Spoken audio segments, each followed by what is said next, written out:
Hello everyone, welcome to Redesigning School Counseling Renewal School webinar. The focus of this webinar is to work with your advisory council on updating your vision statement. My name is Sue Reynolds, and I am the Executive Director of the American Student Achievement Institute. We are a nonprofit that was founded by school counselors in 1996, and our expertise is in vision-based, data-driven change. We have several initiatives, one of which is Redesigning School Counseling, which is near and dear to our hearts. It was our first initiative, and we love doing this. This webinar that you're watching is designed for Indiana schools using Redesigning School Counseling to renew either their Ask a Ramp Award and or their Indiana Gold Star School Counseling Award. So I'd like to keep this webinar very informal. Those of you who are participating live, feel free to ask a question, send me a question in a text, or raise your hand and I'll unmute you and we'll just chat as we need to. So here's today's agenda. First thing we're going to do, since for many of you, your last real dose of Redesigning School Counseling might have been 3 years ago, 4 years ago, we want to review the terminology. We'll look at the beliefs that are behind Redesigning School Counseling, and then review the Redesigning School Counseling Vision to Action process. So the first part is just going to be a big review.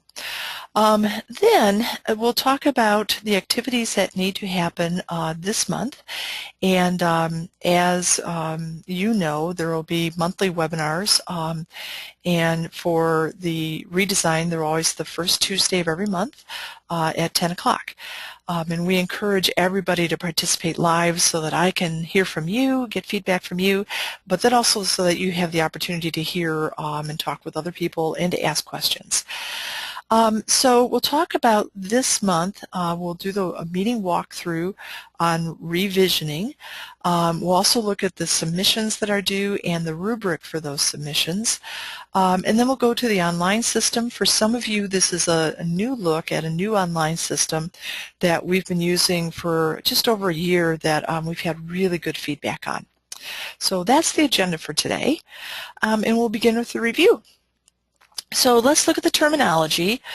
Remember that we define the terms guidance and counseling separately. Guidance activities we're defining as activities that enable students to master guidance standards, either the ASCA national standards or the Indiana student standards for guidance, which are inclusive of the ASCA national standards. And as a result of mastering those standards, and as a result of your guidance activities, students end up making sound choices in areas that impact high achievement. I think the important thing to remember about the guidance activities is that in guidance, we're teaching, we're helping students gain knowledge or skills that would enable them to make good choices. And in the guidance areas, again, we're talking about academic choices, career choices, and personal social choices. So we're looking at those three different areas within guidance. Now let's look at the term counseling. In counseling, we're looking at activities that would help not all students, but some students address personal and or social problems or issues that are interfering with learning.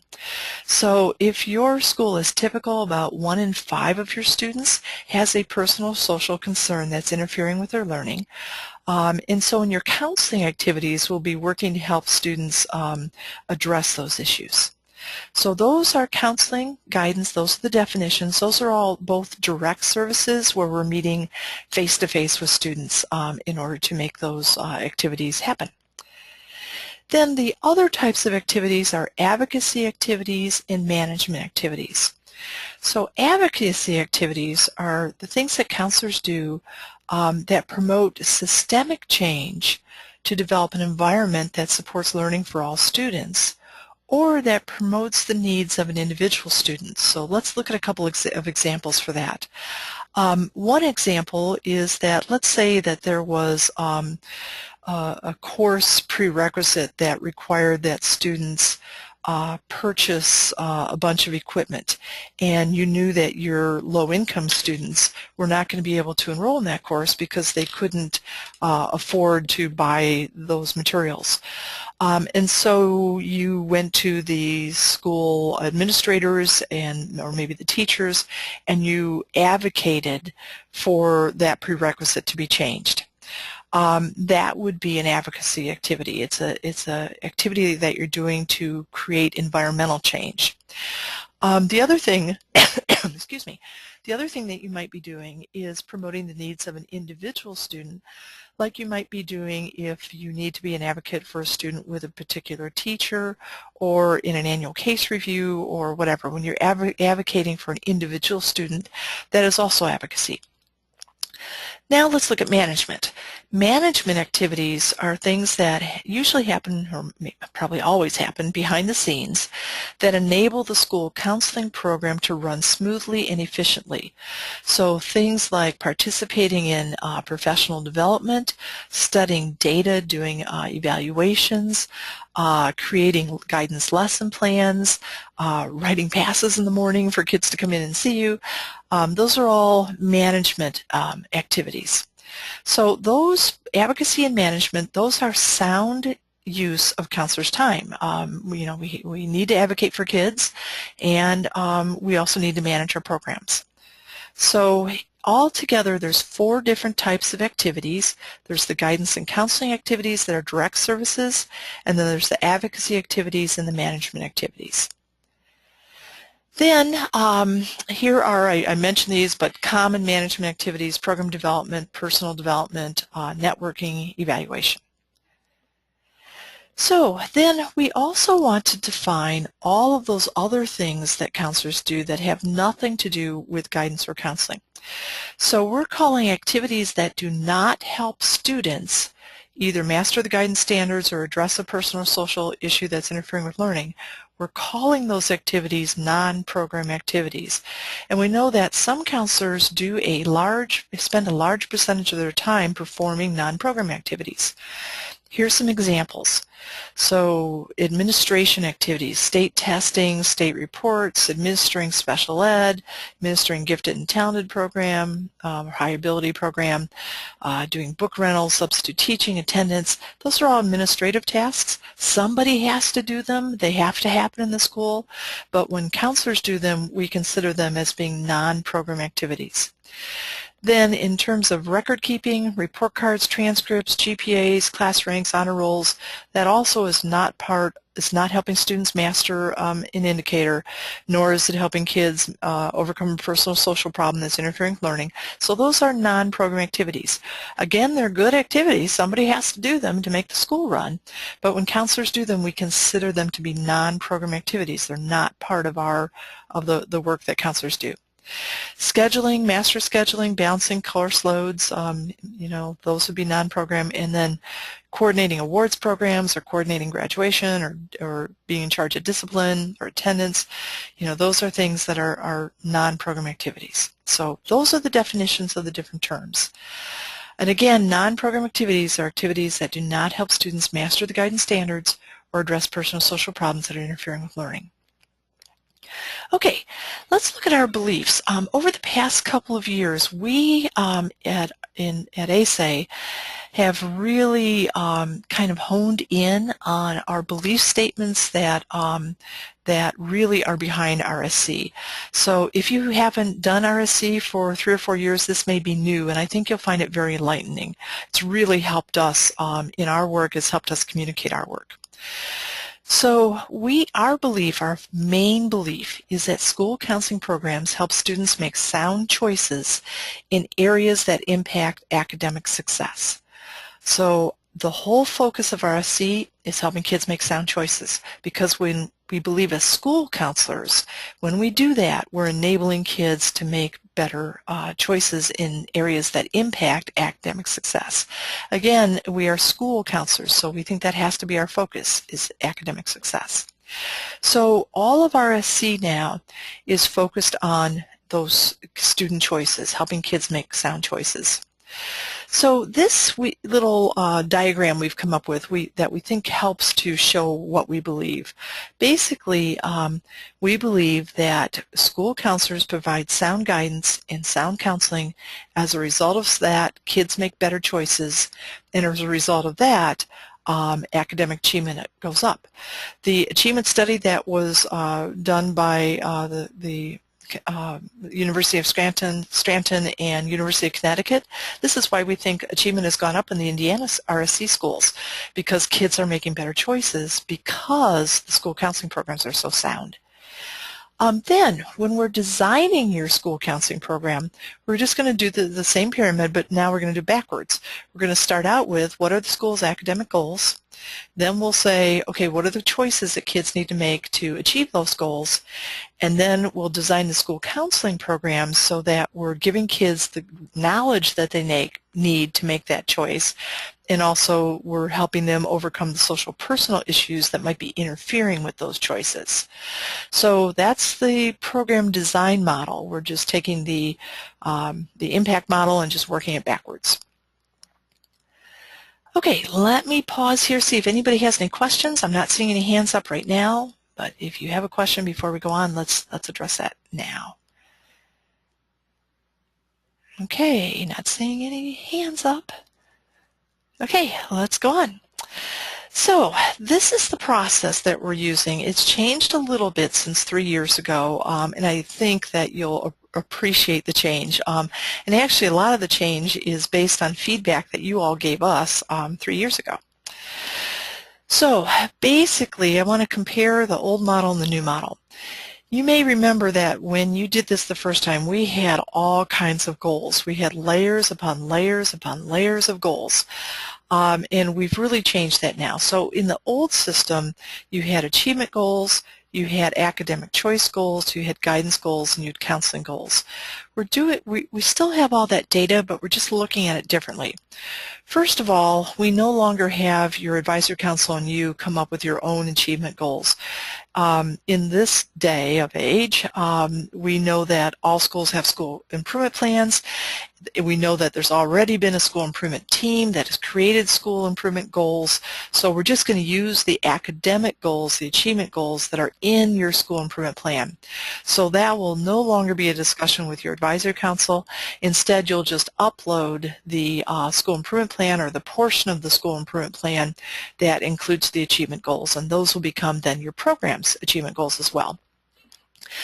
When we used to have student choice goals, we now call those your program goals because we think that the focus of your program is to help kids make better choices. And within those program goals, we'll have two different kinds of student choice goals. We'll have all of the choices that we want kids to make while they're enrolled in your school. And for most schools, that's a large number of choices. You know, when you think about all the choices that kids need to make at every grade level, you know, from turning in their homework to paying attention in class to taking rigorous courses to not punching somebody in the nose when they're mad, there's a lot of choices that kids need to make in order to succeed in school. So most schools, once they get all those choices defined, there may be 70 different choices that we want kids to make well in your school.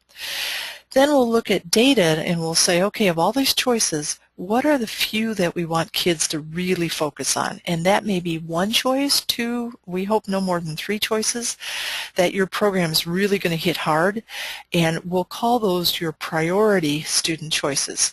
So you may have 70 choices altogether that your program is working toward helping kids make, but then there's going to be 3 that we're really going to hit hard, or even 1 that we're really going to hit hard.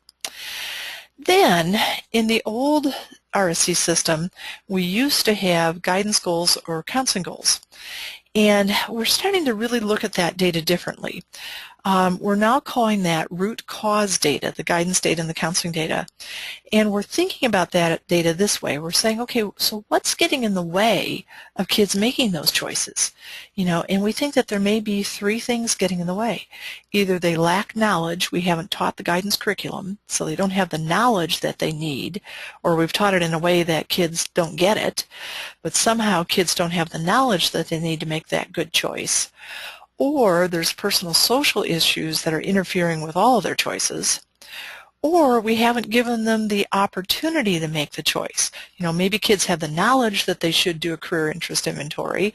Maybe they don't have any personal or social issues that are interfering with that, but we've just never told them, we've just never given them the opportunity to do a career interest inventory. So the guidance and counseling data is going to help us identify the root causes. Why aren't kids making the choices that we want them to make? So I think that's schools, our previous schools last year told us that this was so much easier, the renewal schools, than having 4 different types of goals and trying to make sense between all the goals.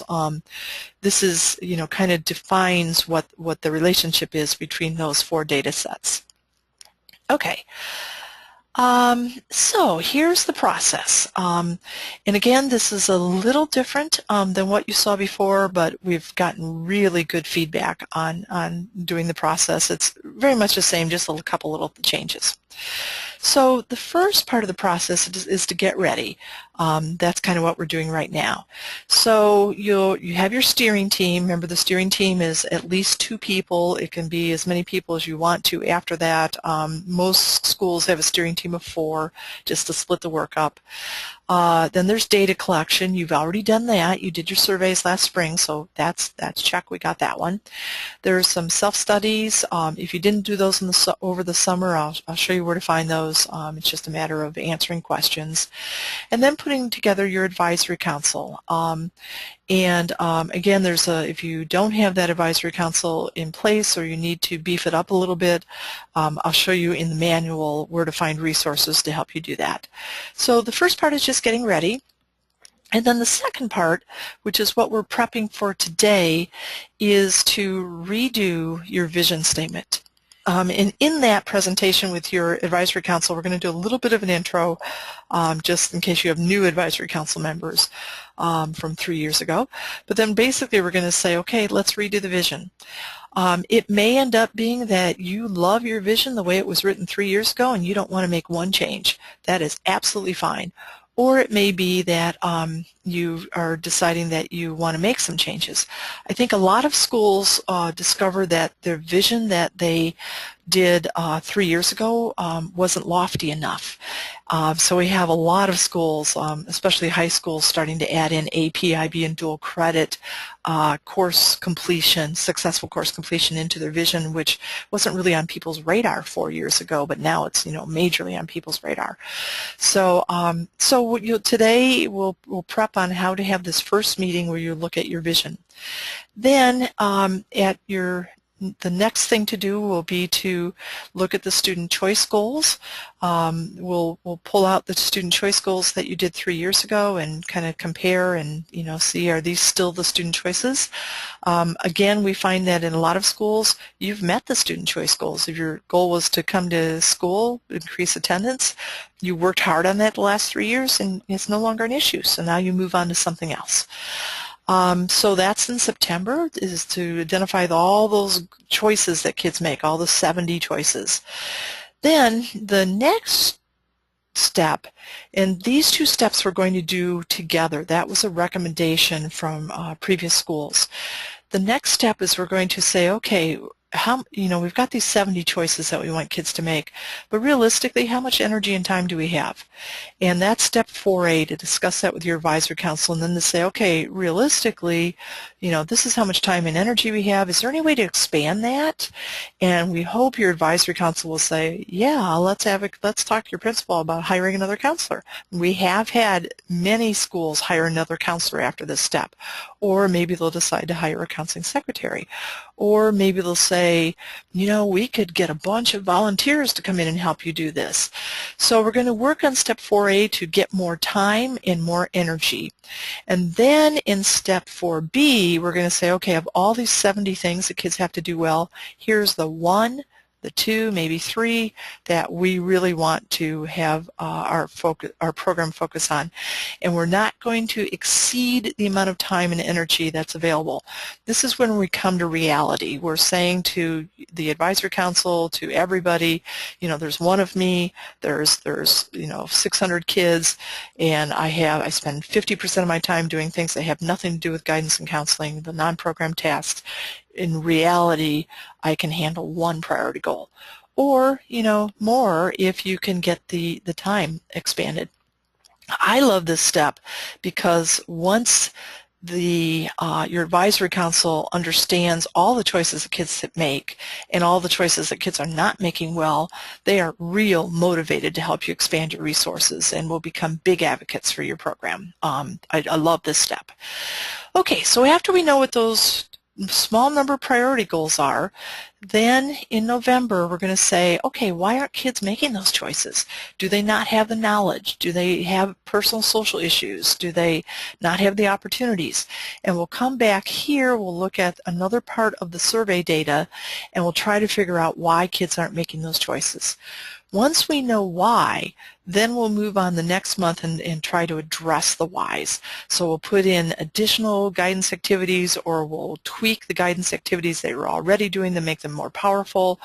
We'll put in counseling activities if it's social personal issues that are getting in the way.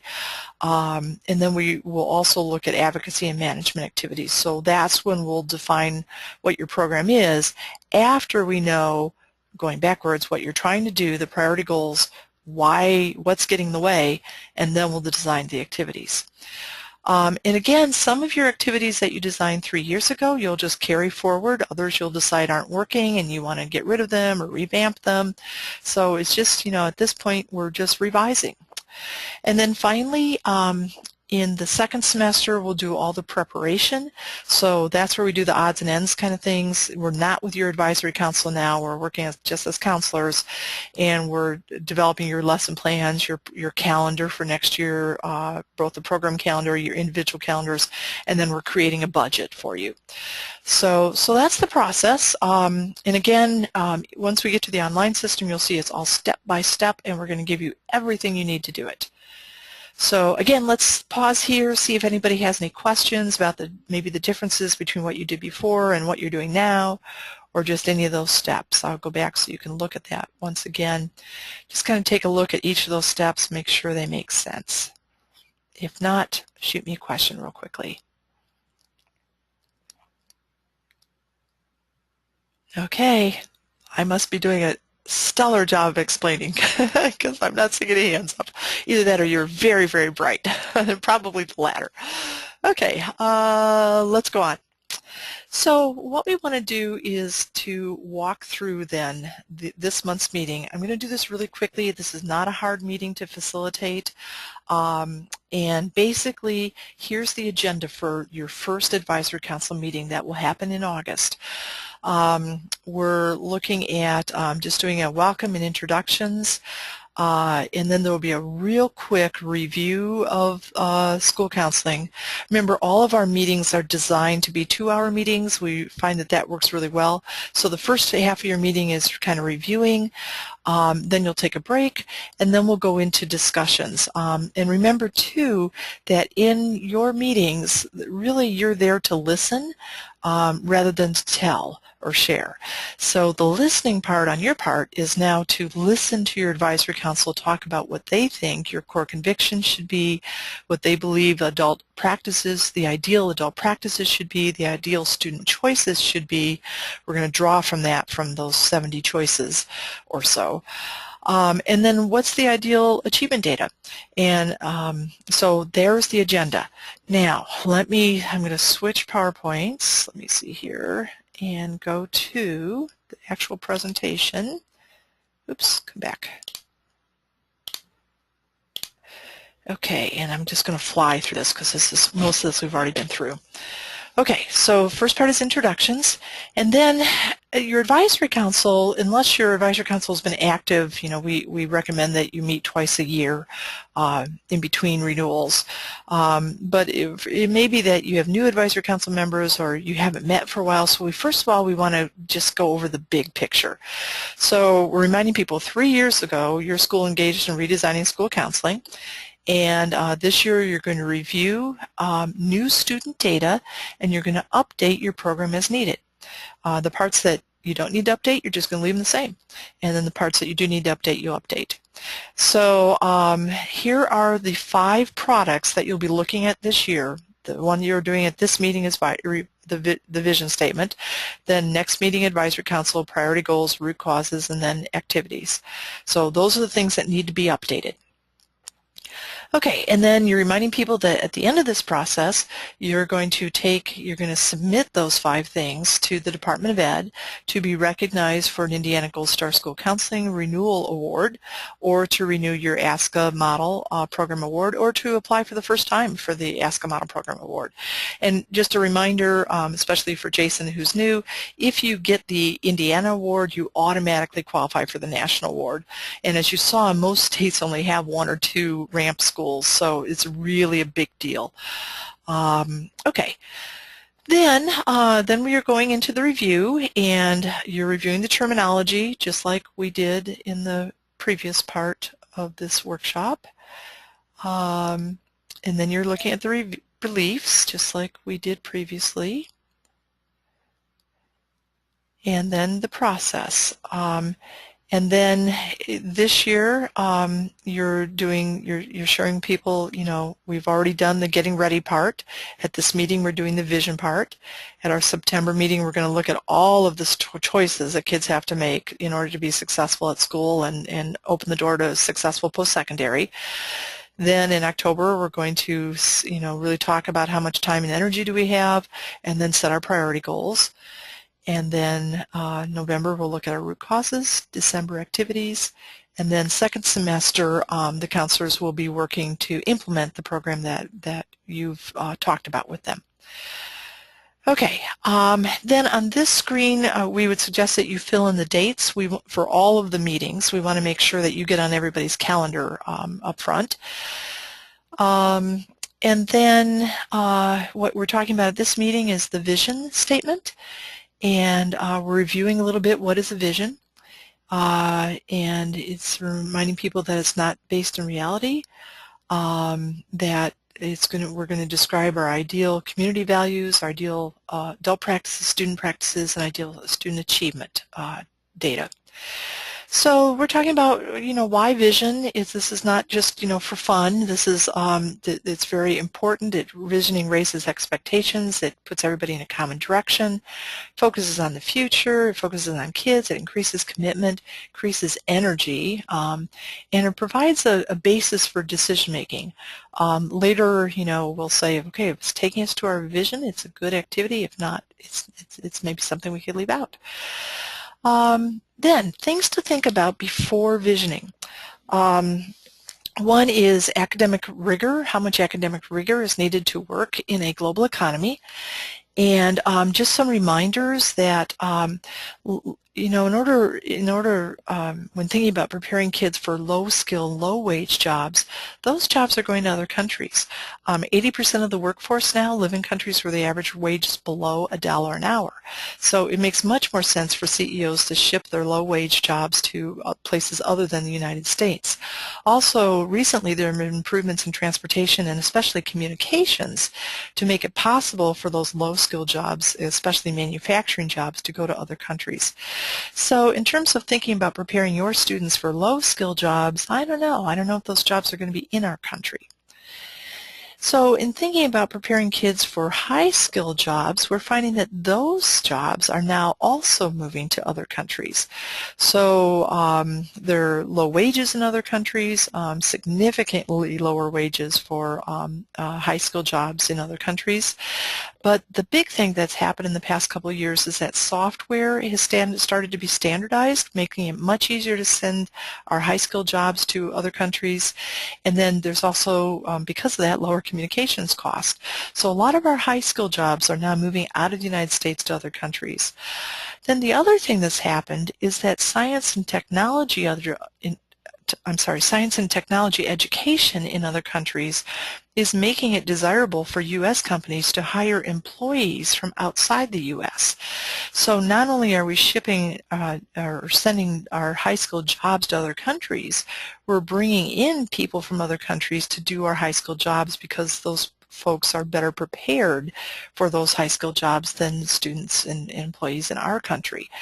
So this is really something to think about. I think with your advisory council, your business folks who are on your advisory council, your economic development folks who are on your advisory council, they're going to echo this big time for how it is impacting your economy locally.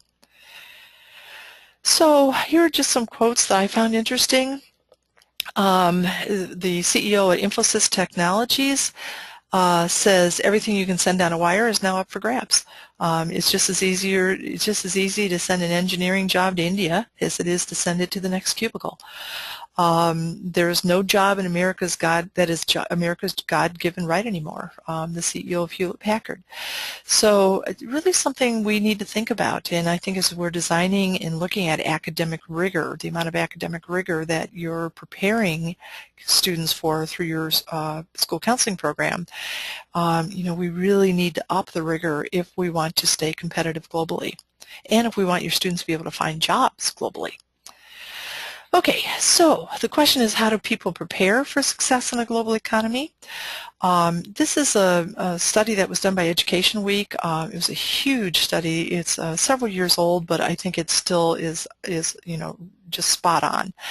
Academic skills, kids need to be able to do informational reading, persuasive writing, oral presentations, data analysis and stats, and applications of math skills. Soft skills, this is a lot of the area that the school counseling program can also impact: teamwork, work ethic, responsibility, attendance, punctuality, time management, and then habits of mind, analysis, interpretation, precision and accuracy, problem solving, reasoning.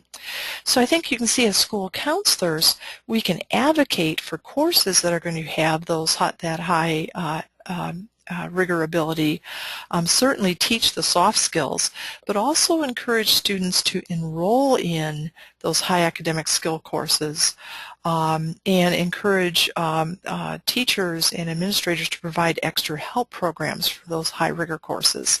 So the more kids that we can get through those high rigor courses, the better they're going to be prepared for the economy. So that's one definition of job ready. Here's how colleges describe ready. When a college is by college I'm talking 4-year, 2-year apprenticeship programs, career colleges, all different types of post-secondary, military. So they're looking at, in an application in the student's admissions folder, they're also looking at the academic rigor, including the amount of rigor, the GPA and rank, standardized test scores, recommendations, and then also the personal factor. How are students spending their free time? Are they involved in sports, music, community service, that type of thing? So, but academic rigor is a big part of the college admission or post-secondary admission decision as well. Not only GPA, but how rigorous are those courses? In terms of high schools tend to define ready by course titles. So in many states, the definition of academically ready is 4 years of rigorous English, 4 years of science, including biology, chemistry, and physics, 4 years of math, including at least algebra, geometry, and algebra 2, 4 years of social studies, 4 years of world languages, fine arts, and then more recently, in order to look at really continuing to raise academic rigor, enrollment and success in AP, IB, and dual credit courses, which are courses that are taught at the college level. So, so really, in terms of terminology and defining rigor in K-12, we're looking at preparing kids for success in these courses. So who came up with these courses? And actually it was the business community that have worked with educators to define what, in our terms, in education terms, what courses and what standards within those courses are needed to prepare kids for a global economy. Okay. Benefits of post-secondary, why it's so important, again, to get kids into post-secondary, more job security, less unemployment with the more education you have, higher income with the more education you have. And actually the difference over number of working years is you know, $1 million, almost $1 million if you have a 4-year college degree, and over $1 million if you have a master's in the over the lifetime of work difference in income. Also, I think this is really interesting. In terms of income, we also have learned that high school dropouts and those who just have a high school diploma but no post-secondary have higher wages in communities that have a higher percentage of citizens with post-secondary credentials. So in terms of looking at the economic well-being of your community, your high school dropouts and those who have just a high school diploma are going to be impacted as well if you can increase the percentage of kids going on the post-secondary. Economic development, we know that when your community has a higher percentage of citizens who hold a college credential, your community is more likely to be able to attract business that provide high-skill, high-wage jobs. So, you know, another reason to increase post-secondary. And then other benefits, when students hold a post-secondary credential, they tend to smoke at less than half the national average, exercise twice as much, spend more on education, spend more time on education with their kids, volunteer twice as often, and vote at a higher rate. So there's a lot of pluses about raising academic rigor. So as we're designing our school counseling program, we really want to be thinking about, are we helping all kids make choices that would promote high academic rigor? Okay, and with that background then, we'll move into the brainstorm. So basically we're looking at 4 questions. And each of those questions will have a slide that comes up while you're discussing that question. So the first question is about what do we believe all students deserve? So there's a couple, there's a couple of ways that you can do this. You can pass out a copy of your vision statement and just ask people to read over that section and just say, is there anything we don't believe anymore? And just ask them to take that out. And ask them what they would take out, and then they'll say, yeah, we should omit this. And as they do that, you could have this, this up and be typing into the PowerPoint as they're saying, yeah, we think you should take this out, take that out.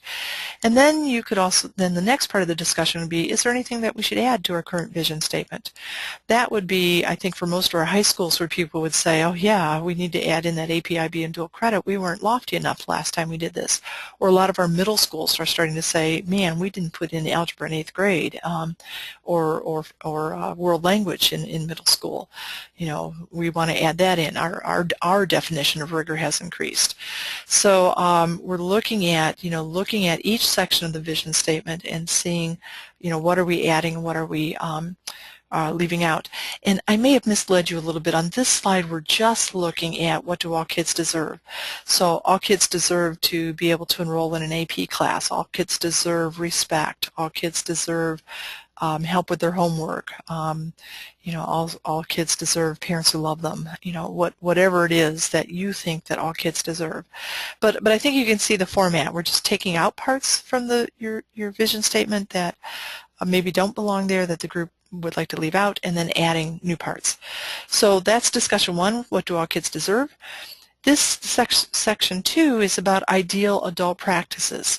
So based on what we think all kids deserve, what are the ideal adults in our school and community doing? And again, you'd go to that part of the vision from before and just ask people, is there anything here that needs to come out? And what would you add? So, and again, especially for Jason, maybe who hasn't looked at this before, the adult practices may be things like the adults in our ideal world are providing extra help for kids, or they're allowing all kids to enroll in AP, or they respect kids, or there's no prerequisites that would keep they've taken the prerequisites out of kids that would keep kids out of courses that would keep kids from enrolling in high-level classes. They're using engaging teaching practices. Parents are asking kids about their homework. So all those things that adults do, because of what they think all kids deserve. Okay, and then the next part is we're asking folks to say, okay, in order for kids to be successful in this high rigorous world, what choices do they need to make? So when you read that part of your vision statement, it may be things like, kids are choosing to enroll in rigorous courses, they're choosing to do their homework, they're choosing to take a PSAT, they're choosing to talk to their parents about college, they're choosing to visit college campuses. They're choosing to do a job shadowing in an elementary school. So again, you're looking at that section and really looking at choices. If you did this with us many years ago, instead of student choices, this section used to be called student practices, but we would encourage you to really think about this as choices. We're describing the choices that we want kids to make, and that may make you need to really tweak this section of the vision statement a little bit. Okay, and then finally, ideal achievement data. In your dream world, what percentage of the kids are passing I-STEP in an elementary school, are passing the algebra end of course test, are getting a score of 3 or better on an AP exam, are graduating. We're looking specifically at achievement data here, and as a reminder, we're not talking about student choice data here, so we're not talking about attendance or discipline referrals or anything like that. This is strictly achievement. So yeah, so we're just kind of looking at each part of your vision statement and just deciding how it needs to be tweaked. So then we're just telling your advisor council, okay, thank you. The next step is the steering team will use your information to update the vision statement. And then that's it. So this is really a meeting just to get your steering team back engaged, redefine the terminology, remind them of why this is so important, all that global economy stuff, and then getting them to look at the vision statement. And then that's it. And again, it's perfectly okay to make no changes at all in your vision statement. If you like it like it is, just leave it like it is. Okay, I know we're a little bit over time. I think I'm going to do about another 5 minutes. I want to look at the, let me see here, the online system. There are a couple of really important things that we need to make sure that you do. Okay, when you log into the online system, the new online system, this is what you're going to see. There's a couple things that are well, there's one thing that's incredibly important, and that is the very first thing you do, and I would do it as soon as you finish watching this webcast so that you don't forget, is to log in and then, let's talk about the login. If you have forgotten your username, or Jason, if that didn't get past to you as you're taking on these responsibilities, when you go to log in, so you're logging in at www.asainstitute.org/RSC. So it's our web address /RSC. There's a little link there that says, did you forget your password and username? If so, just click that link. That'll give you a document that you need to fill out and have your principal sign that directs us who to give the new username and password to. Just fax that to us or email attach it to us, and then we can get that new username to you right away. Okay, then as soon as you log in, click on the RSC Uses tab. And on the RSC Uses tab, the first thing you need to do is to tell us which process you're going to be engaged in this year, which is the renewal process. So make sure renewal process is checked and then click Save. Then we want to make sure you've answered these questions properly. Does your school currently have ramp status? Yes or no? Just click whatever's appropriate. And then if you say yes, it says schools must renew their ramp status every 3 years. When are you going to renew? And there's a drop-down menu here. Renewal of Gold Star is always in June, but the renewal of ramp is actually, they're on a different time schedule. It's actually the following October. If you say no here, it's going to ask you, do you want to qualify for ramp? And then you say yes, and then it's going to say, okay, when are you going to apply? And then does your school currently have Gold Star, which would be yes, and then what's your renewal date, which would be June 30th, 2015. And then make sure you've saved that as well. This is really important. This puts you in this customizes your website basically so that you're getting the right stuff when you log in. Okay, then I would suggest that really the only 3 tabs that you pay attention to are these 3 tabs. So you're going to click on 99% of the time you're going to click on RSC Process, and that brings up the curriculum or the process for you to use. And you'll notice that there's 3 different curricula. First year you've already done. Annual update would have been last year. This year you're doing your renewal. So this, if you've done the uses tab correctly, this will automatically come up.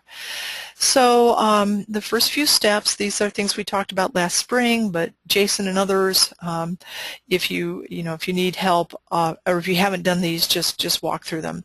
So we're going to watch a webcast. This tells you how to do this section. Then you're going to update steering team members, update your advisory council roster, update your RSC uses, and then review the rubric items. Always do that. This is when you submit your portfolio for Gold Star or RAMP. This is what the reviewers are going to be looking at as well. So you can do your self-review by making sure you've checked those.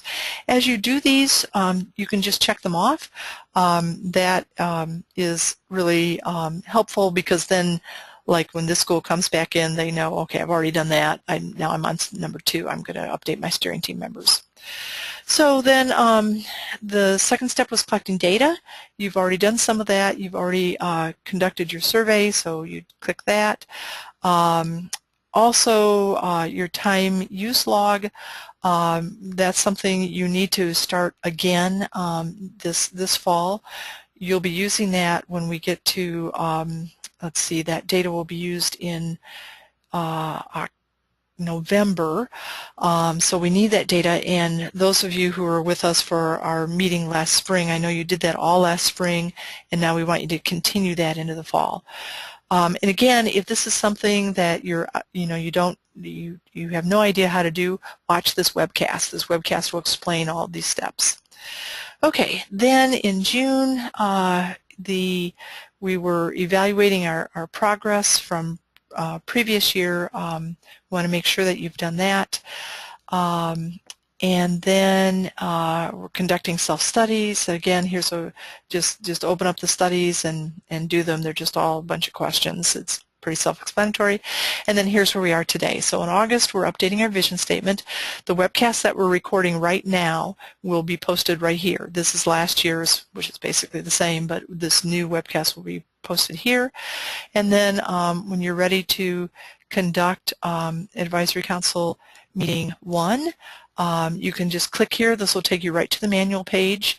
I'm going to go to it a different way in a second, but you go right to the manual page, then enter your program vision statement. When I go into enter on that, you'll see that what you put in last time will already be there. However, if you have never used this system before, the online system, and you maybe did this 6 years ago with us and it was in paper, you can just cut and paste from your Word doc, just cut and paste right into here. Okay, so we've got that. And one other little tip, anytime you get lost in the system, just go back to the Process tab. So let's pretend I'm lost. Oh, I can't remember how to get back. I'm just going to hit the Process tab. That'll take me back to where I was. I'll scroll down to Vision again, and here I am. Also remember in this section, another requirement we have is the mission statement. Here's some tools that teach you how to write a mission if you haven't done that yet. And then when you enter that one, here's our school mission statement, or I'm sorry, here's our program mission statement, here's the school's mission statement, and then the district's mission statement. One of the requirements for Gold Star and RAMP is that we have all 3 of these, because we want to make sure that the school counseling mission is aligned with the school and the district. Okay, and again, if I'm lost, I'm just going to go back to the Process tab and scroll down again to Vision. Entering the Meeting 1 minutes. When I hit those minutes, I'm just putting in the meeting date, who's writing the minutes, and then I'm just entering my minutes there. And again, a lot of people like to do that in in a Word doc and then just cut and paste. So, okay, and I'm going to go back to the process page and scroll down to Vision again. And then the final thing here is the rubric, and I'm going to open up that rubric and just show you what we're looking for. So you see it went directly to the vision statement, but I can scroll up and look at the other ones as well. Okay, so let's just look through that. First paragraph contains the core convictions. Second paragraph contains ideal adults practices. The third paragraph describes the student choices, the ideal students. Fourth paragraph describes the ideal student data. All achievement data is expressed as a percentage of students are reaching a specific standard. It's impossible to do it other than that, so you'll definitely meet that one. And I didn't show you that. I'll go back real quick. Then these parts, we want to make sure that you can put your finger on something that addresses these. And that the reviewers will be able to do that. So somewhere we need to describe how the adults are helping students with their developmental needs, or that students are mastering indicators that link to their developmental needs. We want to make sure that you've mentioned here that your program is primarily focused on prevention through your guidance curriculum. That the program is advocating for all students, that you're using data to drive your program design, that you're going to evaluate the counseling program annually, and that you're going to follow the program is following the ASCA ethical standards. These are all ASCA-defined criteria for your vision statement, so we want to make sure they come in. They also are now requirements for the Indiana Gold Star. So, and then on your mission statement, that the mission is describing the purpose of school counseling, the tasks of school counseling, includes the principles of school counseling, and that there's a mission, the school missions present and the district missions present. In the tool we gave you for mission statement, there's some sample missions there, so you can, if you like it, just use that, or if you want to use that and then tweak it, that would be fine too. Okay, so I did want to go back forgot to show you one thing. Back to the process tab. I'm going to scroll down to vision. When you're entering the vision, so I'm in the enter column, and I'm going to enter the vision statement. When you're entering the ideal data, you can see we force you to put it in as the percentage of students who reach a benchmark. So and ones like we're really wanting these to be academic. I know this school's probably still working on theirs, but things like slack off, how would I measure that? We're really wanting them to be only things that are academic. So pass I-STEP, or earn all A's and B's on the report card, or read at grade level, or whatever. These are only things that are academic. The other things, the student choices, would go up in the ideal student choice sections. So, and again, we've given you some samples of all of that. Okay. This time I just hit the back button, but if I had gotten lost, I could have gone to the process tab as well. One last thing, and then we'll see who has questions, and then wind up. So all of this we access through the process tab. The manual tab gives you all the resources that you need. So if I scroll down, so on the work that we've already done, here's the leadership update, the data update, the self-study update. But this month we're working on your first meeting. Here's a cover page for your handouts. Here's the sample agenda. Here's just a big printout of the diagram, the process. Here's the PowerPoint presentation. Here's a template where you could put the roster of your advisory council members in. Use that if you want to. This is the Elements of High Achieving Schools. That kind of is a best practices document that we've created. A lot of counselors like to pass that out to their advisory council members before they come to this first meeting. And then here's just a template where you can put in your meeting dates. Then, prep for meeting one, that is a kind of facilitator notes, is a guide for how to get ready, and then you've got facilitator notes. this is if you wanted to use if you need to update your advisory council, this is just a brainstorm on how to do that. This is a poster that you could use for the vision statement. Here is a well-written vision statement that you could use as a sample, and then tasks following meeting 1. In tasks following meeting 1, I'd like to show you that because there's one task that we need to do to get ready for meeting 2. So when you open that, it's going to say basically create your vision statement, put it online, write your minutes, put it online.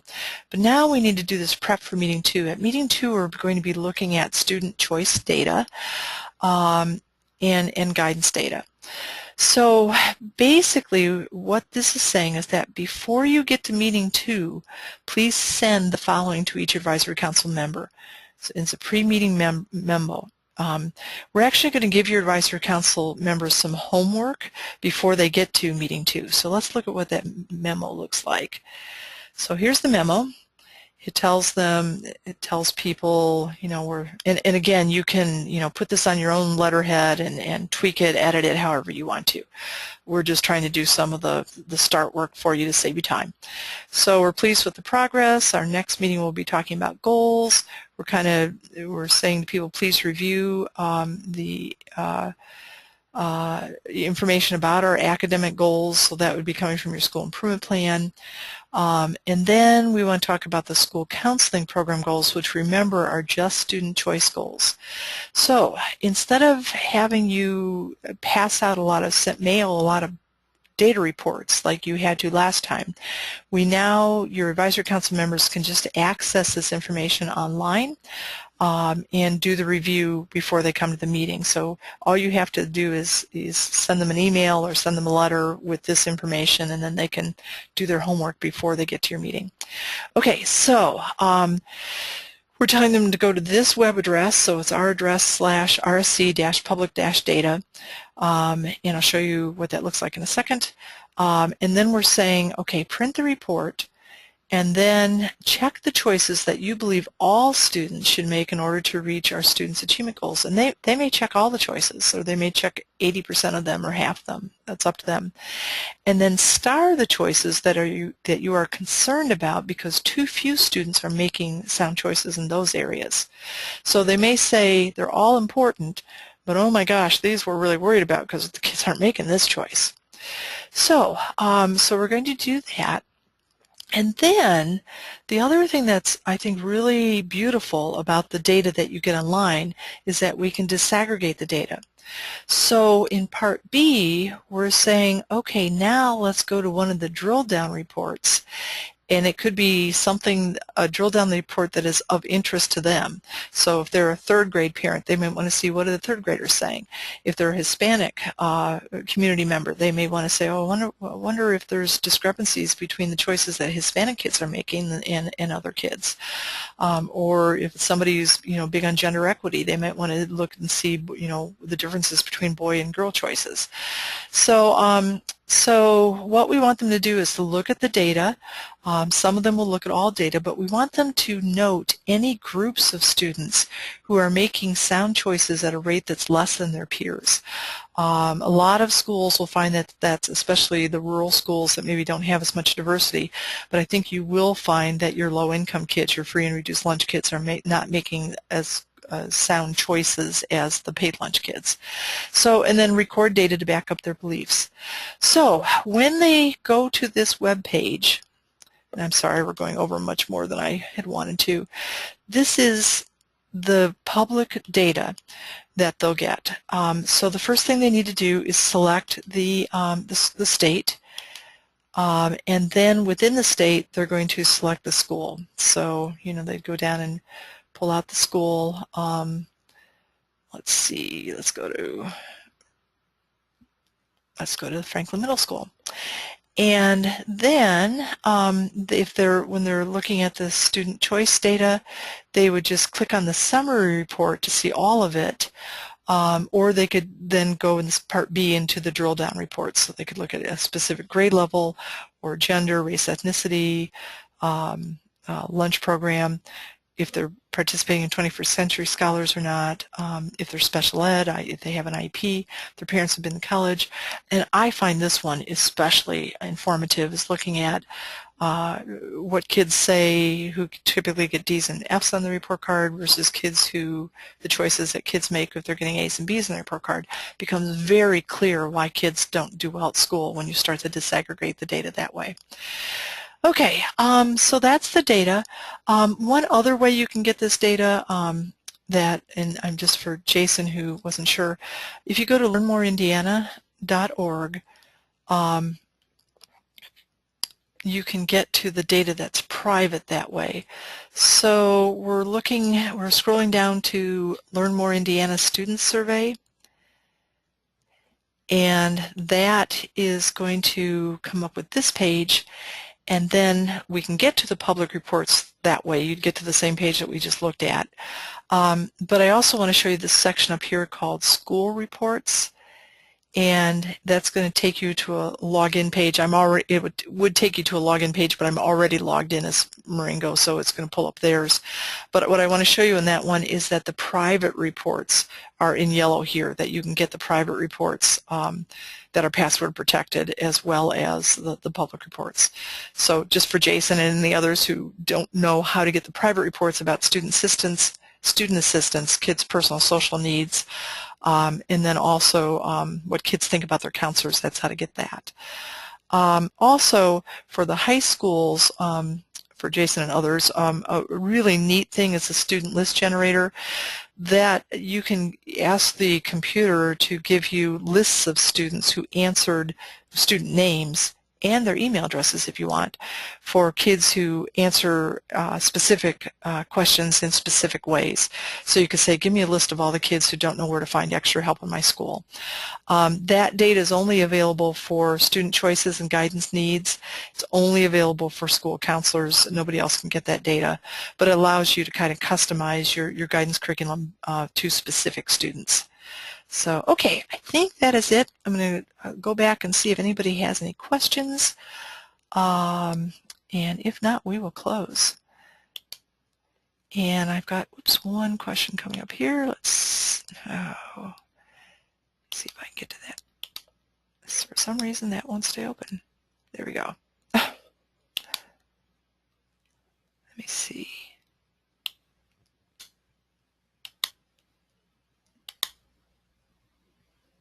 There we go. Okay.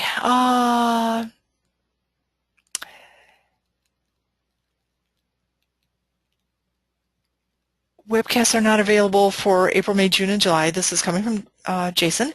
That is correct. Remember and basically what we'll do, Jason, is every time we do these each month, then we'll post them. So by the time you need the, oh, you're talking about the last summer. That's because we did that as a workshop instead of a webinar. I tell you what, let's do this. Jason, why don't you call me and we'll just walk through that. So send me an email with some times that might work for a call, or just give me a call and we'll set up a time to meet, and I can get you caught up in that. Okay, how many counselors are needed to complete the counselor self-study? You're only going to be asked to upload one. However, we suggest that every counselor does it. It's aligned with the Indiana licensing standards for school counselors, and it helps you to identify, each counselor to identify where their weaknesses are, where they might need professional development. It is possible to do that as a steering team or as a group of counselors together. What I did in my school is we each did it independently, and then we came together to see how we what we said, and it was interesting to see where we had discrepancies and what we thought were the strengths and weaknesses of our program, and then or of our, not our program, of our counselors, and then where we thought we really had expertise. There are no mission statements for ours. When I click on it, yes, there should have been in that resource column, the tools column. No, in your school there's no mission statement. That, it could very well be true. So all you'll need to do is to Somebody in your building will have the big binder, 3-inch, 3-ring notebook that you mailed or shipped to DOE last time. You will find the mission statement in there. If not, if the mission statement has been lost over the last 3 years and you need to rewrite it, remember there's some samples there in the tool column. Okay, I think that is it for questions. And Jason says, thanks, you're welcome. Very good. So remember that we are doing this work because we love it. And we have a wonderful board that is allowing us to give this work away at no cost. Our time for tech support in between these webinars is a little bit limited, but please feel free to give us a call if there's something that you need. When you don't forget to do the meeting memo before your second meeting, and then we'll prep for that second meeting next month, first Tuesday next month. We'll just walk through that meeting as well like we did this one. It'll be a little shorter meeting. I usually end these right at time, but I think we were kind of going through an intro and the meeting today, which made this one last a little longer. So my apology, and we'll really work to cut off right at an hour. So okay, thank you so much, and we'll get this posted on the website as an archive tomorrow, and we'll go over there. So as always, thank you so much for the work that you do for kids and for being counselors, and don't forget that you are truly making a difference in kids' lives. So until next time, see you.